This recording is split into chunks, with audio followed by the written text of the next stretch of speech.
when I first thought about this trip, I was actually on a climbing trip in Idaho. And I've done a lot of travel for climbing and mountaineering, and it has a big carbon impact. And so I wanted to do something to have a grand adventure with a minimal carbon impact. And so that's kind of where the idea started. It dawned on me that it was possible to do this list in the summer and possible to do it in the style of human power. So bicycling to the peaks and then hiking up the peaks, climbing the peaks, bicycling to the next peaks, and so on. So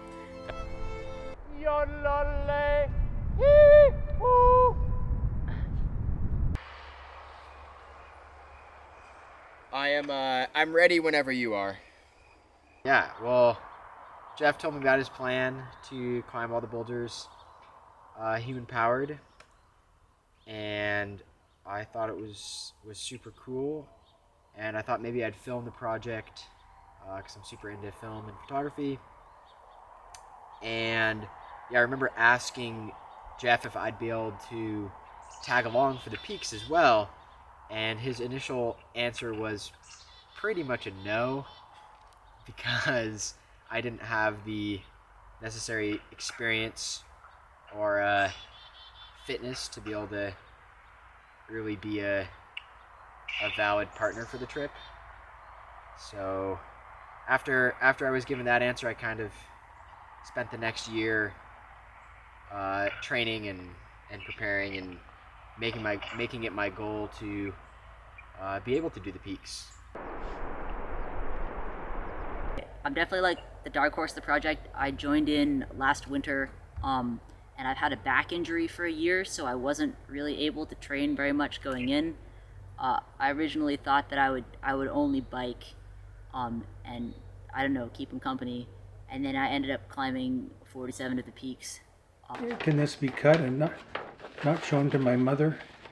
Where it started, 1976. The list was made and finalized, and there were 6 people at that time that were privy to the list. So the list was like a secret list. It was a secret list. Russ had heard of this poem called The Bastard from the Bush, and kind of thought, we're bushwhackers, and they were led by the captain of the push, so they're pushing themselves up these bushy hillsides. So he memorized the poem, and on a bushy climb of Silver Eagle Peak near Skykomish, he recited the poem, except that he mispronounced one of the names. It should have been Bludgers, but he pronounced it Bulgers, and so they thought that was kind of a funny thing. So It's not raining yet. First snow. We decided to do the first 12 peaks on 3 weekends in May. This would allow us to get a jump start on the peaks and also fine-tune and test our gear and improve our fitness. Our first trip was to the Enchantments, where we climbed 7 peaks.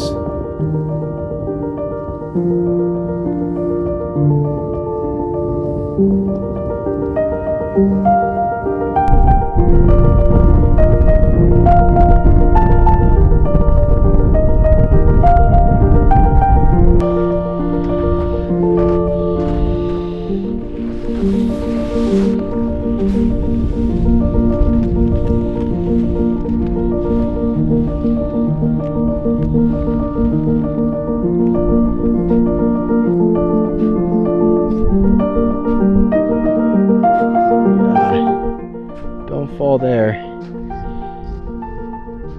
Be a long ways down.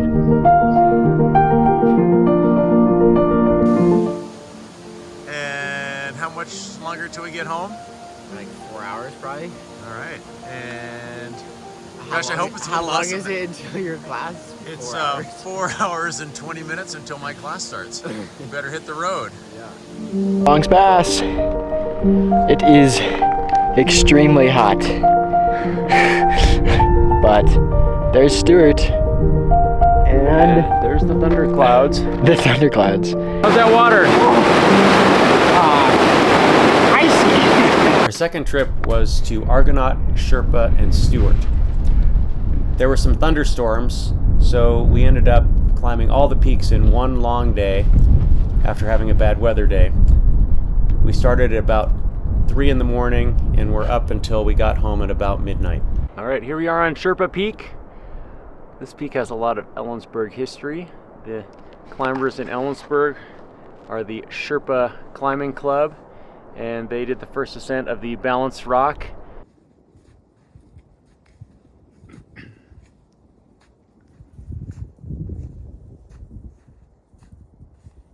What a great set of peaks to start our journey.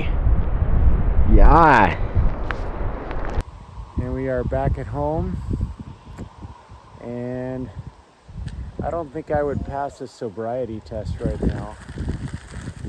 Here's Langdon. Our third trip was to Rainier and Little Tahoma. There's Jeff, enjoying his bike walk. Yeah, but at least there's wildflowers, and we're finding out that hiking your bike is a lot more difficult when it weighs 75 pounds.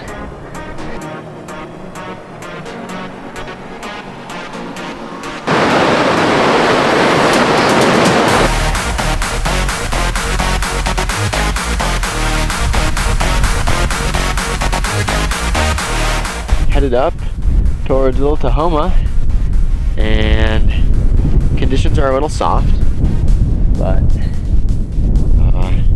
it's going well so far.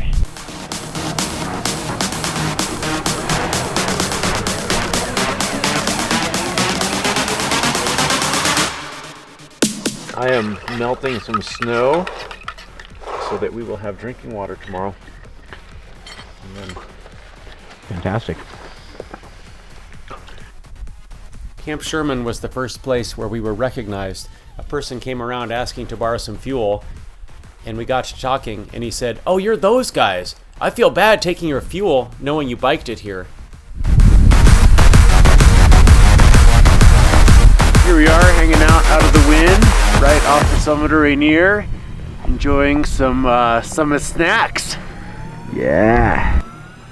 At the end of our climbing day, we still had the 90 miles to bike to get home. It was another long day and a late return.